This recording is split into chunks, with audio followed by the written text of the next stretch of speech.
ఆయన ఇల్లాలే నీ దగ్గరుంది, ఆయన బిడ్డలే నీ దగ్గర ఉన్నారు.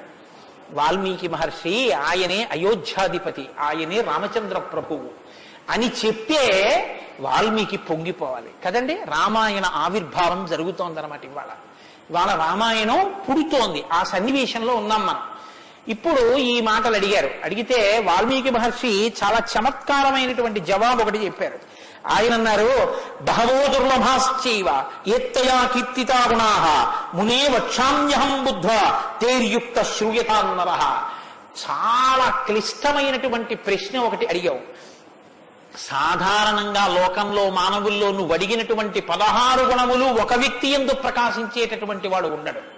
కాబట్టి ఇప్పుడు ఎవరై ఉండాలి? నరోత్తముడై ఉండాలి, సాక్షాత్ శ్రీ మహావిష్ణువు అయి ఉండాలి. అటువంటి వాడే కాని నరుడిగానే ఉన్నాడు. ఇప్పుడు ఆయన విష్ణు అంటే ఆయనే అంగీకరించాడు. ఆయన నేను నరుణ్ణి అంటాడు, నేను దాశరథిని అంటాడు, నేను దశరథ మహారాజు కొడుకునయ్యా అంటాడు. నరుడిగా ఈ లోకంలో తిరుగుతున్నవాడు ఉన్నాడు. అటువంటి వాడి గురించి చెప్తాను, జాగ్రత్తగా వినన్నాడు. ఇది సంక్షేప రామాయణం. 100 శ్లోకాలతో ఇక్కడ ప్రతిరోజు సంక్షేప రామాయణం జరుగుతోంది అని అన్నారే. సంక్షేప రామాయణాన్ని పెద్దలు సంప్రదాయంలో ఏమని పిలుస్తారో తెలుసా అండి? మాలామంత్రము అని పిలుస్తారు. ఎందుకంటే శారదా తిలకము అని మంత్రాల గురించి చెప్పేటటువంటిది, బీజాక్షరాల గురించి చెప్పే విషయం ఒకటి ఉంది. అందులో 10 అక్షరాలు మంత్రంలో దాటిపోతే దాన్ని మాలామంత్రములని పిలుస్తారు. 100 శ్లోకములతో ఉన్న సంక్షేప రామాయణం మాలా మంత్రం. అందుకే సంక్షేప రామాయణాన్ని పారాయణ చేస్తే అది రక్షణ చేస్తుంది. మన్నాత్ త్రాయితే ఇది మంత్ర. దాన్ని మననం చేస్తే అది కాపాడుతుంది. సంక్షేప రామాయణం కూడా అలా కాపాడుతుంది. సద్గురువైనటువంటి నారద మహర్షి నోటిలోంచి పుట్టింది సంక్షేప రామాయణం. యోగులు రమించడం అంటే బాహ్యంలో తిరిగేటటువంటి మనస్సుని బుద్ధిని నిగ్రహించి వెనక్కి తిప్పి ఆత్మలోకి దింపి తాను ఒకటిగా నిలబడిపోయి పొందేటటువంటి ఆనందమేదో అది సాకారములు పొందితే రాముడు. కాబట్టి యోగులు రమించేటటువంటి స్వరూపమేదో దానికి రామ అని పేరు. కాబట్టి రామో నామ జనైశ్రుత నియతాత్మా మహావీర్యో ద్యుతిమాన్ ధృతిమాన్ వసీ. నువ్వు చెప్పినటువంటి గుణములన్నీ ఉన్నవాడు, దానితో పాటుగా వసీ ఇంద్రియములను నిగ్రహించినటువంటి వాడు. ఇంద్రియాలను నిగ్రహించడం అన్న మాట మీరు రామాయణంలో చాలా జాగ్రత్తగా గమనించి తెలుసుకోవలసింది. ఇంద్రియాలని నిగ్రహించడం అంటే ఏమిటో తెలుసా అండి?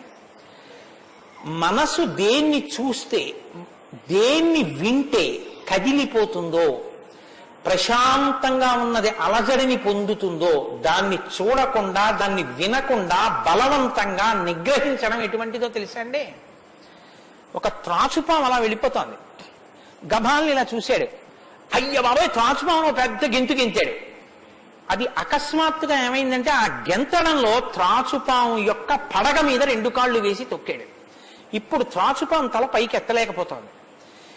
ఇప్పుడు తను త్రాచుపాము నా కాళ్ళ కింద ఉంది, నన్ను ఏం చేస్తుంది అని ఉండగలడని మీరు అనుకుంటున్నారా? అతను గడగడగడగడగడ వణికిపోతూ చెమట్లు పట్టేస్తున్నాయి. ఎందుకంటే నేను త్రాచుపాము మీద ఉన్నాను, అది తోక కదుపుతోంది, తోకతో కాళ్ళు చుడుతోంది. ఈ కంగారులో ఏం చేస్తాడంటే త్రాచుపాము మీద తాను నిలబడి ఉండగా ఇక త్రాచుపాము తన ఏం చెయ్యలేదన్న స్థితిలో ఉన్నా ఎప్పుడో ఒకప్పుడు త్రాచుపాము మీద కాళ్ళు తీసేస్తాడు. కంగారు పడిపోయి తీసేస్తాడు. ఎప్పుడో అప్పుడు కాళ్ళు తీయడం కోసమే పాము చూస్తుంటుంది, కాటు వేసేసి పుట్టలోకి వెళ్ళిపోతుంది, లేకపోతే ఎక్కడికో అక్కడికి వెళ్ళిపోతుంది. రావణుడు చేసే తపస్సు, రావణుని యొక్క ఇంద్రియ నిగ్రహం అటువంటివి. బలవంతంగా అణిచి పెడతాడు. అవకాశం రాగానే అది ఒక్కసారి జడలు విప్పి ప్రళయతాండవం చేసి రావణుణ్ణి పడగొడుతుంది. మండోదరి చెప్పింది ఈ మాట, నా సొంతం కాదు. రాముడు అలా కాదు, విచారణ చేసి ఉంటాడు. అర్థమనర్థం భావయ నిత్యం అంటారు శంకరాచార్యులు వారు. నారీస్తన భరణాభీదేశం దృష్ట్యా మాగా మోహావేశం ఏతత్ మాంసవసాది వికారం మనసి విచింత్య వారం వారం అంటారు. మనసు దేని చేత కదిలిపోతోందో దాని యథార్థ స్వరూపాన్ని బాగా విచారణ చేస్తారు. విచారణ చేసి ఈ పాటి దానికా నా ఒంట్లో ఉన్నటువంటి శక్తి అంతటినీ ఖర్చు చేసేస్తున్నాను అని మనసుని మరల్చే ప్రయత్నం చేసి ఆ వస్తువు తన కళ్ళ ముందు కనపడినా ఇంకా ఆయన మనసు చెక్కు చెదరదు, ఆ స్థితిని పొందుతాడు. ఇది శంకరాచార్యులు వారు నేర్పుతారు లోకానికి. గురువు చెప్పే మాట అంటే అలా ఉంటుంది. ఆయన ఎంత చమత్కారంగా అన్నారో చూడండి. నారీస్తన భరణాభీదేశం దృష్ట్యామోగా మోహావేశం. ఎందుకంత వెర్రెక్కిపోతున్నావు? యవ్వనం ఒంట్లో ఉండి ఓపికన్న కాలంలో నీ శరీరం కన్నా స్త్రీ శరీరంలో రెండే వికారాలు ఉన్నాయి. శరీరపు ఊర్ధ్వభాగంలో 2 చోట్ల మాంసపు ముద్దలు పైకి పొటమరించాయి. శరీర అధోభాగంలో మాంసము కొంత లోపలికి వెళ్ళి ఉంది. ఈ 2 వికారాల కోసం నీ శరీరంలో ఉన్న సమస్త శక్తిని నశింప చేసుకున్నావు. ఇదా నీకు నరజన్మ ప్రయోజనం? మనసి విచింతియ వారం వారం, దీన్ని బాగా ఆలోచించు అన్నది. ఇది పట్టుకుందనుకోండి, కంటిని మనసుని కంటితో చూడడం వల్ల కదపగలిగిన మనసుకి ఇప్పుడు ఆ వస్తువు కనపడినా ఇక మనసు కదలదు. ఇది ఇంద్రియ నిగ్రహం అంటారు. ఇంద్రియాలని జయించడం అంటే అది. ఇది రాముడు. అందుకే ధృతిమాన్ వసి, అపారమైన శక్తితో ఉంటాడు, సంకల్ప శక్తితో ఉంటాడు, ఇంద్రియములను జయించిన వాడై ఉంటాడు. బుద్ధిమాన్ నీతిమాన్ వాగ్మి శ్రీమాన్ శత్రునిబర్హణ విపులాంసో మహాబాహు కంబుగ్రీవో మహాహను. నిజంగా శ్రీరామాయణాన్ని ప్రతి శ్లోకం ప్రతి మాట వ్యాఖ్యానం చేస్తే 42 రోజులు ఏమిటండి? నేను రిటైర్ అయిపోయే వరకు చెప్పినా శ్రీరామాయణం అయ్యేదేం కాదు. కానీ ఏదో 42 రోజుల్లో పూర్తి చేశాను అనిపించుకోవడం అంతే. కాబట్టి బుద్ధిమాన్ నీతిమాన్ వాగ్మి, అన్ని విద్యలు తెలుసున్నవాడు, శ్రీమాన్ ఐశ్వర్యం ఉన్నవాడు, శత్రు నిబర్హణ శత్రువులను నిగ్రహించగలిగిన వాడు, విపులాంశో ఎత్తైన మూపున్నవాడు, మహాబాహు బలిశిర బాహువులున్నవాడు, కంబుగ్రీవో శంఖం వంటి కంఠం ఉన్నవాడు, మహాహను ఎత్త చెక్కిళ్ల పైభాగం చాలా ఉన్నతంగా ఉన్నటువంటి వాడు. అటువంటి మహానుభావుడు ఈ లోకంలోనే ఉన్నాడు.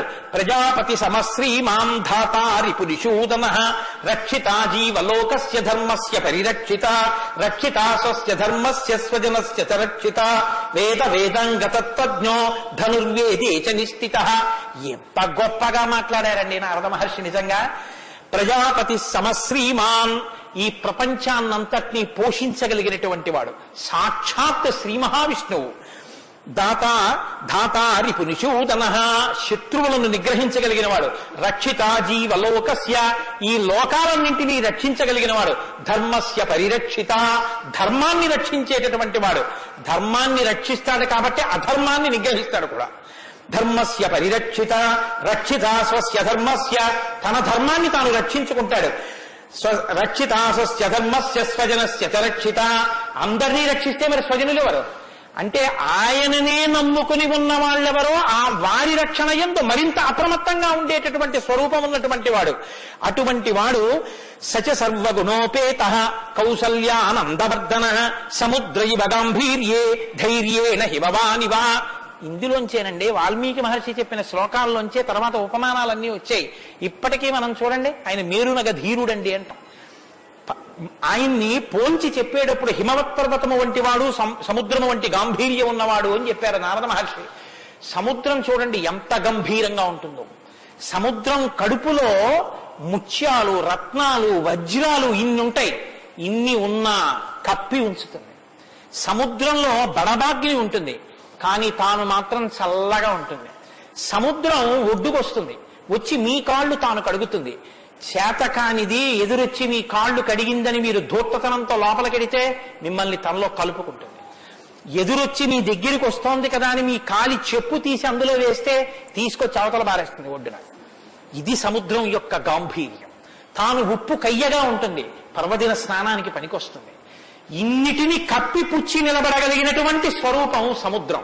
కడుపులో బడబాగ్ని ఉన్న, సీతాపహరణమే జరిగిన, తండ్రే మరణించిన, రాజ్యమే పోయిన, అరణ్యంలో తిరిగిన, జుట్టు తీసేసిన, జిల్లేడు పాలు పోసుకుని ఆఖరికి ఆ జటలు కట్టుకున్న, నారచీర కట్టుకున్న, పాదాలకి చెప్పులే లేకపోయినా, అగ్నిహోత్రాన్ని చంకన తగిలించుకున్న, అడవిలో మృగాన్ని బాణం పెట్టి కొట్టి చర్మం ఒలిచి మాంసం తీసి తెచ్చి సీతమ్మ వండితే తప్ప తినలేని స్థితిలో రాజారాముడు అయినటువంటి వాడు బ్రతకవలసి వచ్చిన తెల్లవారుజామున 4 గంటల సమయంలో దాహమేస్తున్న ఏనుగు నదిలో తొండం పెట్టి నీళ్లు తాగడానికి కూడా భయపడినంత చలికాలంలో కూడా వెళ్లి స్నానం చెయ్యగలిగిన మొనగాడు, ఇన్ని కష్టాలు కడుపులో పెట్టుకుని కూడా పైకి చెక్కు చెదరకుండా ఉండగలిగినటువంటి గంభీరమూర్తి ఆయనయా రాముడంటే అన్నాడు నారదుడు.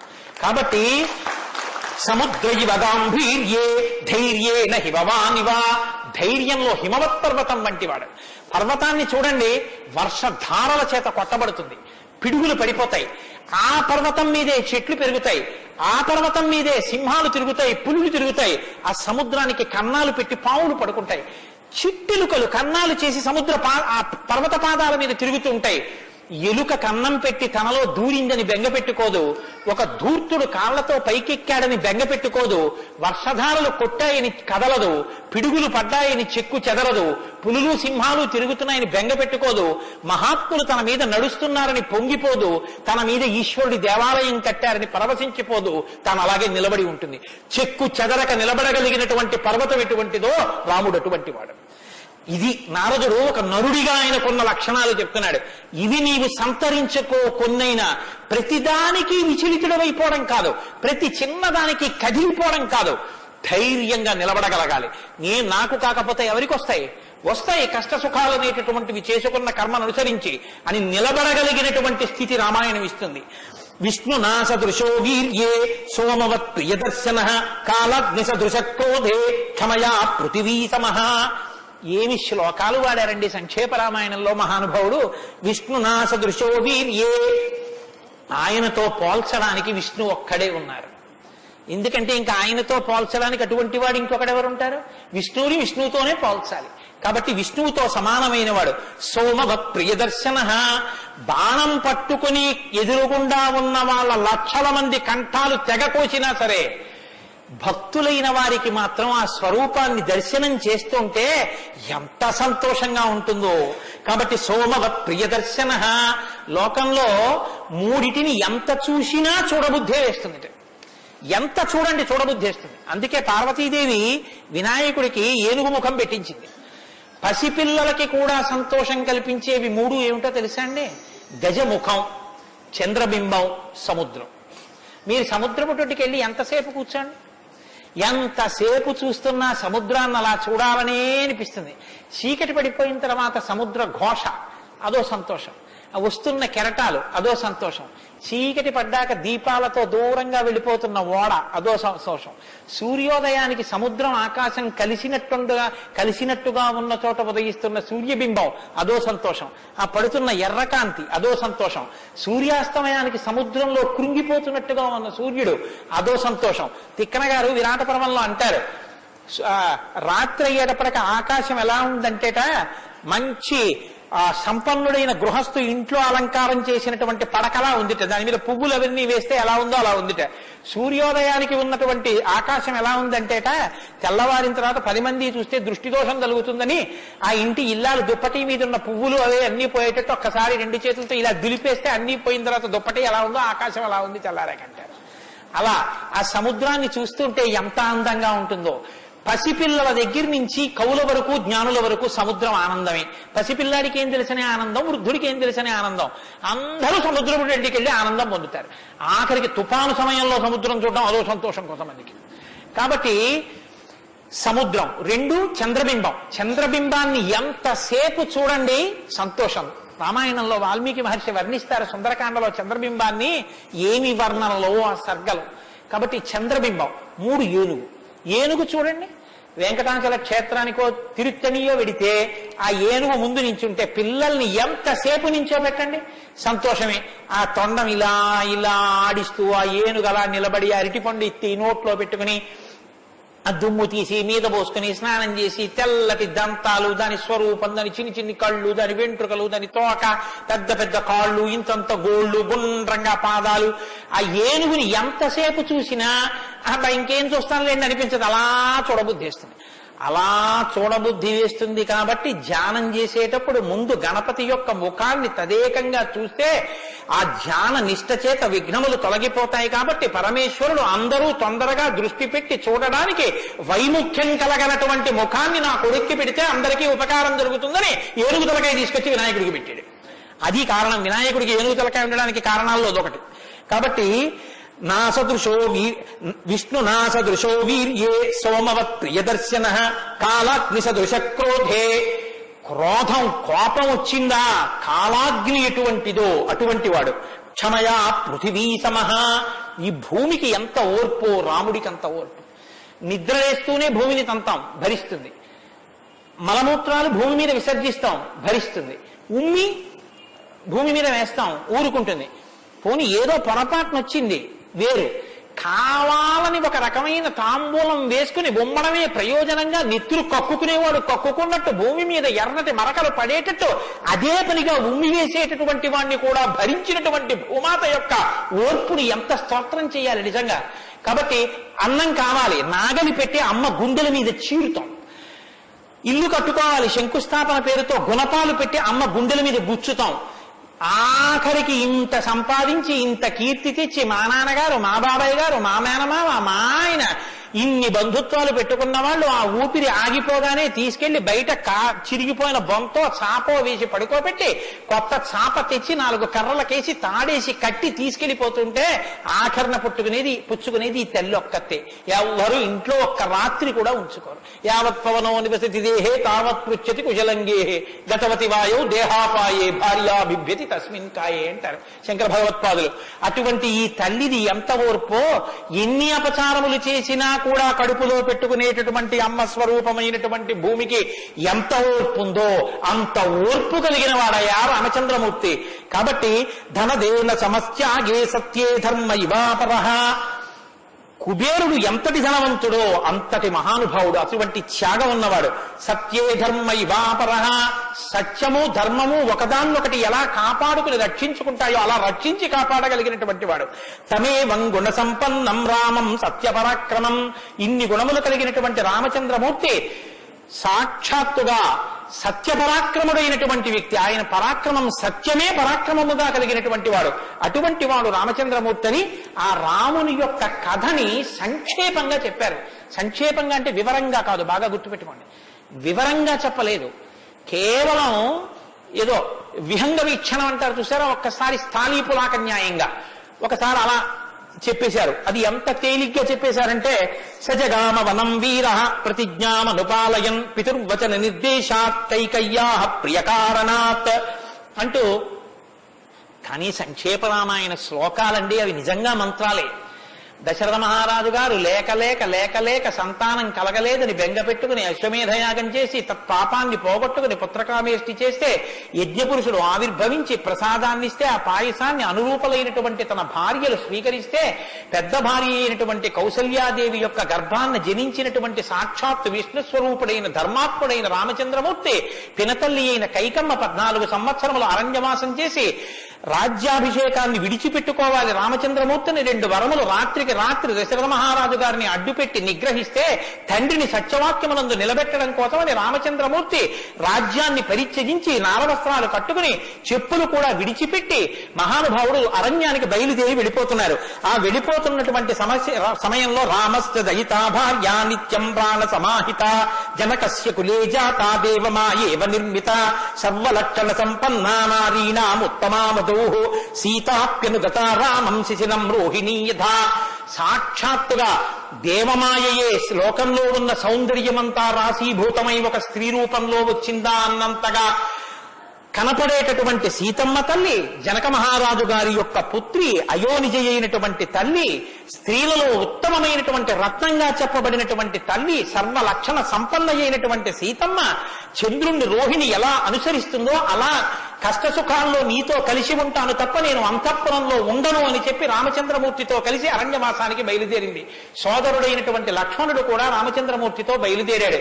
ముగ్గురు అరణ్యవాసం చేస్తున్నటువంటి సమయంలో చిత్రకూట పర్వతం మీద ఉండగా తనకి రాజ్యం కావాలని భరతుడు కోరకపోయినా తల్లి వరం చేత రాజ్యాన్ని పొందడానికి అర్హుడైన భరతుడు మేనమావ గారి ఇంటి నుంచి తిరిగి వచ్చేసరికి దశరథ మహారాజు గారు ప్రాణాలు విడిచిపెడితే నాకు ఈ రాజ్యం వద్దని భరతుడు శత్రుఘ్నుడితో వశిష్ఠుడితో తల్లులతో కలిసి చిత్రకూట పర్వతం దగ్గరికి వెళ్లి అన్నా రామా నాకొద్దు, ఈ రాజ్యం నువ్వే తీసేసుకోమని ఎంత నిగ్రహించినా ధర్మాత్ముడు సత్యవాక్య పరిపాలకుడైనటువంటి రామచంద్రమూర్తి నా తండ్రిని నిలబెట్టడం కోసం నేను ఈ వనవాసానికి వచ్చాను తప్ప నాకు ఈ రాజ్యం అక్కర్లేదని స్వీకరించడం మానేసి తన పాదుకలను తీసుకెళ్లి భరతుడికి ఇస్తే భరతుడు పాదుకలను పట్టుకుని నందిగ్రామానికి వచ్చి సింహాసనం మీద పెట్టి రాజ్యం చేస్తుంటే మహానుభావుడు చిత్రకూట పర్వతం మీదే ఉన్నట్టయితే వచ్చినటువంటి తల్లులు సోదరులైనటువంటి భరత శత్రుఘ్నులు జ్ఞాపకానికి వస్తారని చిత్రకూటాన్ని విడిచిపెట్టి దండకారణ్యంలో ప్రవేశించి ఉన్నటువంటి సమయంలో అక్కడ ఉన్నటువంటి రాక్షసులలో ఒకటి అయినటువంటి శూర్పణఖ వచ్చి రామచంద్రమూర్తి యొక్క తమ్ముడైన లక్ష్మణుడు లేదా సంక్షేప రామాయణం ప్రకారం రాముడంటే లక్ష్మణుడు చేసిన పని రాముడు చేసినట్టే.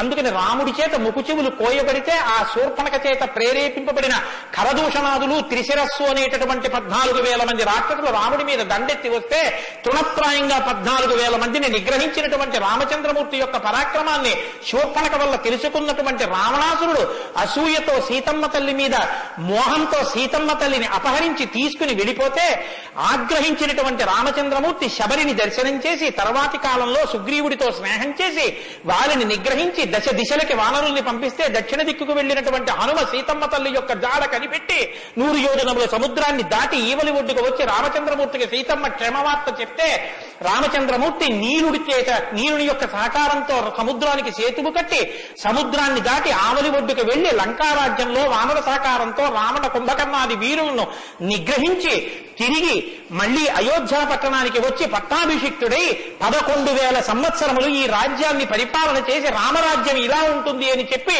లోకానికి చాటి చెప్పిన వాడయ్యా రామచంద్రమూర్తి అంటే సంక్షేప రామాయణాన్ని కథారూపంగా శ్లోకరూపంగా నారద మహర్షి వాల్మీకి మహర్షిగా ఉపదేశం చేశారు. ఉపదేశం చేస్తే సంతోషించారు. ఆ రామరాజ్యం యొక్క గొప్పతనాన్ని 4 శ్లోకాలు వినకపోతే మనం దోషం చేసిన వాళ్ళం అవుతాం. ప్రహృష్టముదితో లోకస్తుష్ట పుష్ట సుధార్మిక నిరామయో హ్యరోగశ్చా దుర్భిక్ష భయవర్జిత న పుత్రమరణం కించిత్ ద్రక్షంతి పురుషః క్వచిత్ నార్యాశ్చా విధవా నిత్యం భవిష్యంతి పతివ్రతాః న చాగ్నిభయం కించిత్ ఆప్సుమజ్జంతి జంతవః న మాతజం భయం కించిత్ నాపిద్యర కృతం తథా న చాపిక్షుద్భయం తత్ర న తస్కర భయం తథా నగరాని చ రాష్ట్రాని ధనధాన్యయుతాని చ నిత్యం ప్రముదితాః సర్వే యథా కృతయుగే తథా అశ్వమేధశతైర్రిష్టా తథా బహుసువర్ణకైః. రామచంద్రమూర్తి రాజ్యం చేసేటటువంటి కాలంలో కొడుకులు మరణిస్తే పెద్దవాళ్లైనటువంటి వాళ్ళు పిల్లలకి ప్రేతకార్యం అన్నది లేదు. స్త్రీలు విధవలై భర్త మరణిస్తే జీవించవలసినటువంటి దౌర్భాగ్యం లేదు. అందరూ పసుపు కుంకాలతో భర్త చేతుల మీద వెళ్ళిపోయేవారు. ఎక్కడ అగ్నిభయం ఉండేది కాదు. జంతువులు నీళ్లలో మునిగి మరణించడం అనేటటువంటిది ఉండేది కాదు. వాత భయం కానీ, అనారోగ్యాలు కానీ, జ్వరాలు ఏర్పడడం కానీ, భయంకరమైన వ్యాధులు పటమరించడం కానీ, దొంగతనం కానీ, క్షుద్బాధ కానీ, ఆకలితో అలమటించడం కానీ, అశాంతి కానీ లోకంలో ఎక్కడా లేవు. అశ్వమేధాది యాగములను చేసి ఎంతో మంది బ్రాహ్మణులకి బంగారాన్ని దానం చేశాడు. గవాం కోట్యయుతం దత్వా బ్రహ్మలోకం ప్రయాస్యతి అసంఖ్యేయం ధనం దత్వా బ్రాహ్మణేభ్యో మహాయశాః.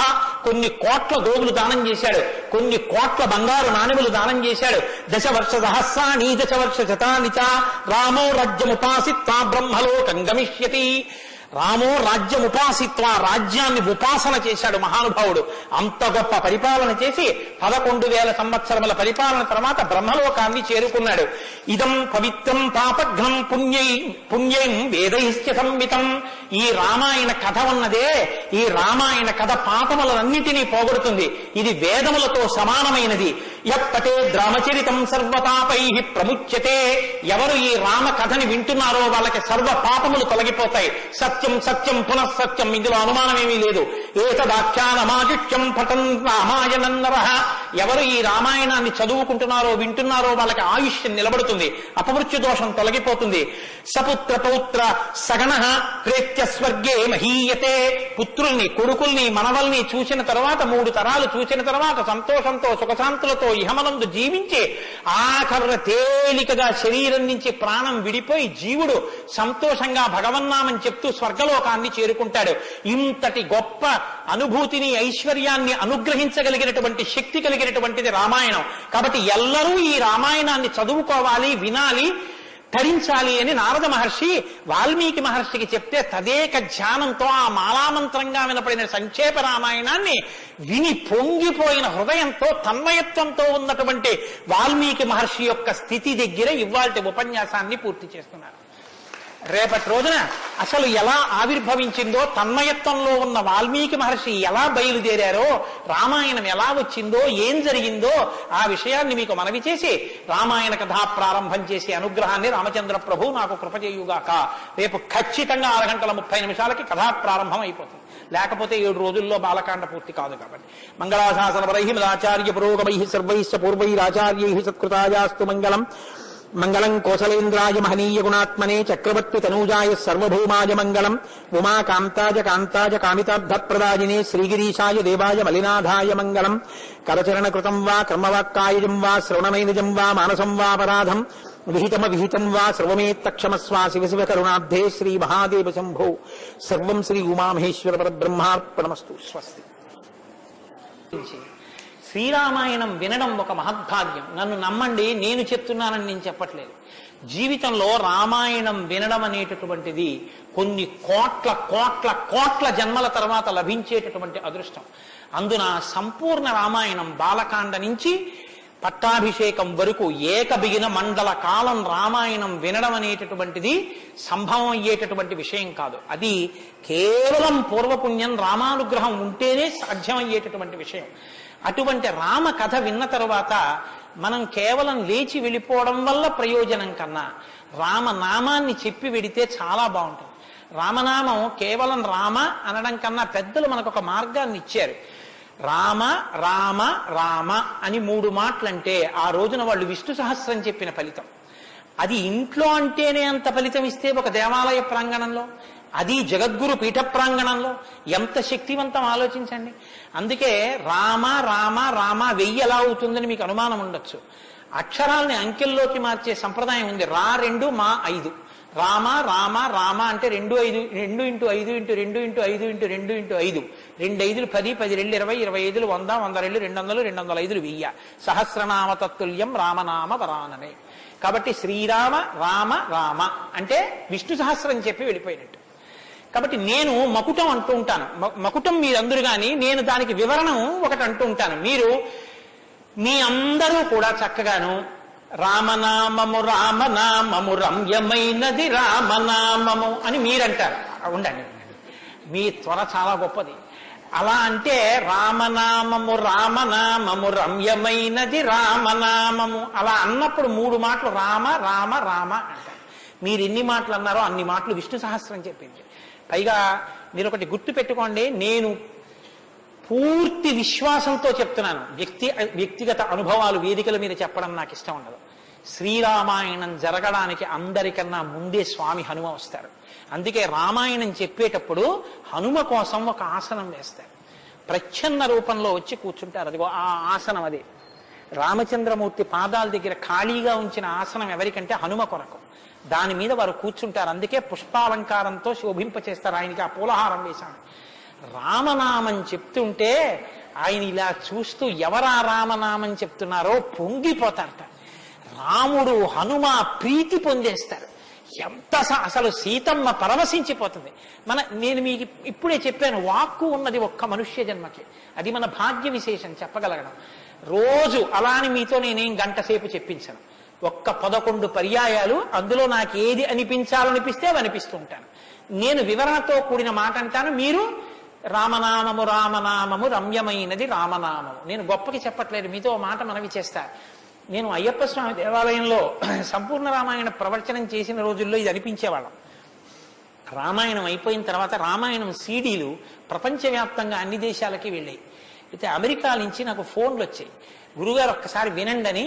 వాళ్ళు ప్రతిరోజు రామాయణం వినేటప్పుడు ఖాళీ కుర్చీ వేసి టేప్ రికార్డర్ పెట్టి 6:25 అవుతుంటే కోటేశ్వరరావు ఉపన్యాసానికి వస్తున్నారని భావన చేసుకుని వాళ్ళు టేప్ రికార్డర్ ఆన్ చేసి ఉపన్యాసం వినేసి నేను చెప్తుంటే వాళ్ళు రామనామం చెప్తూ అమెరికాలో వాళ్ళందరూ కలిసి పట్టాభిషేకానికి ఊరేగింపుగా ఉపన్యాసంలో ఎలా చెప్పానో అలా వెళ్ళి పట్టాభిషేకం చేస్తూ వాళ్ళు ఫోన్లో నాకు వినిపించారు. ఎందుకని అంటే నేను సముద్రం దాటి రాను అన్నాను. అందుకని నేను వెళ్ళలేదు పాపం చూడ్డానికి. కానీ ప్రపంచంలో ఎన్ని దేశాలలోనో అలా చెప్పుకుని ఎన్ని కోట్ల రామనామం జరిగిందో, ఎన్ని చోట్ల పట్టాభిషేకాలు జరిగాయో. మళ్ళీ ఆనాడు సంపూర్ణ రామాయణం చెప్పాడు చెప్పించాడు రామచంద్ర ప్రభు. ఈనాడు మళ్ళీ గుంటూరు శారదాపీఠంలో చెప్పగలుగుతున్నాం. కాబట్టి మీ అందరూ కూడా చక్కగా భక్తి శ్రద్ధలతో చెప్పండి. ఒక సంప్రదాయానికి దీన్ని ఆవిష్కరిస్తున్నాం. ఇవాళ మీ అందరికీ కూడా దీన్ని బహుమానం చేస్తారు. మీ అందరూ కూడా చక్కగా ప్రతిరోజు దీన్ని తీసుకొచ్చి రోజు ఇందులోంచి నామాలు చదువుకోవచ్చు. మీ ఇంటి దగ్గర కూడా చదువుకోవచ్చు. ఇవాళ మాత్రం నేను చెప్పింది మకుటం చెప్పండి. ఏమండి? అందరికి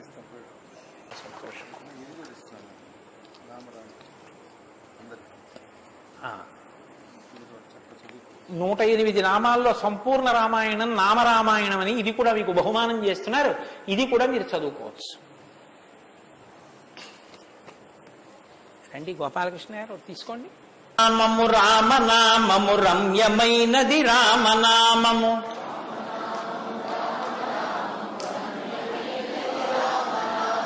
దారి నుంటిగా నడచు వారికి తోడు నీడే రామనామము. రామనామము రామనామము రమ్యమైనది రామనామము, నారదాది మహామునీంద్రులు నమ్మినది శ్రీరామనామము.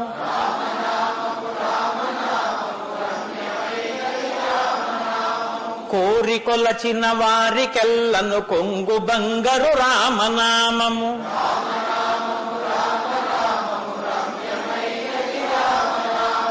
అండపిండ బ్రహ్మాండములకు ఆధారమైనది రామనామము.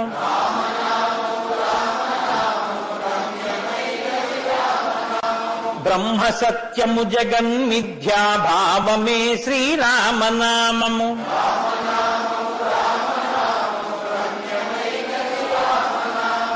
ఆంజనేయుని వంటి భక్తులకా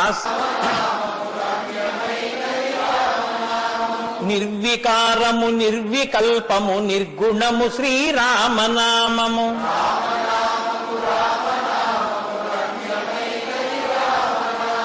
జీవితంబున నిత్య జపముగ చేయవలె శ్రీరామనామము.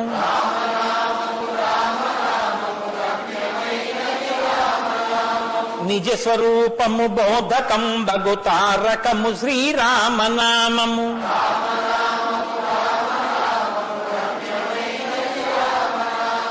వేదవాక్య ప్రమాణములచే అలరుచున్నది శ్రీరామనామము.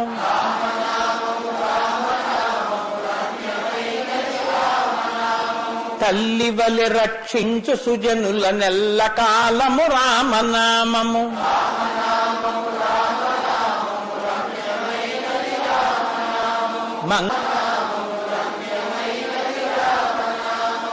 స్వస్తి. రేపు 6:30 తిరిగి ప్రవచనాన్ని ప్రారంభం చేద్దాం.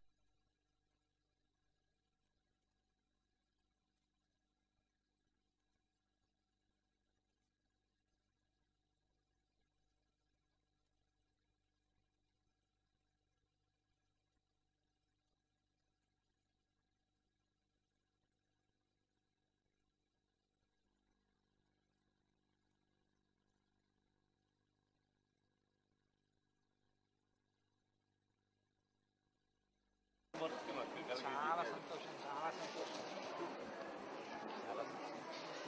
ఎక్కడో నమస్కారం విజయ్ కుమార్ గారు చెప్పండి రండి సార్.